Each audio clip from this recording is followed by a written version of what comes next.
Video गौर ना वेख्यो, गर्मियां अगों आ रही हैं, ये सारे भरावां दे काम आएगी वीडियो। वाकई एक संजीदा वजीफा है।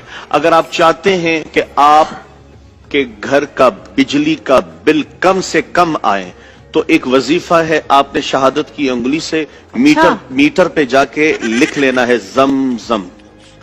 आपने लिख लेना है जम जम जम, जम। ये मीटर पे लिख दें, महीने में 2 दफा करें, हर 15 दिन बाद। आज कर लें और 15 दिन बाद फिर करें, इंशाल्लाह ये भी मैं गारंटी से कहता हूं आपकी बिजली का बिल कम। अच्छा मौलवी साहब, ए मड़ा जिहा पुछना यह सीगा कि यह जिहड़ी उंगल फेरनी है मीटर के उत्ते, वो करके फेरनी है या सुक्की फेरनी है? तो दूसरा एक होर गल पुछनी सीगी भी जिहड़ा ये फेरनी है उंगल जम लिखण वास्ते, ये सिर्फ बिजली के मीटर से चलदा फार्मूला या ये गैस वाले मीटर से भी चलदा? मेरा तो गैस वाला बिल ही बड़ा आ रहा, ये तो मेहरबानी करके दस्सिओ।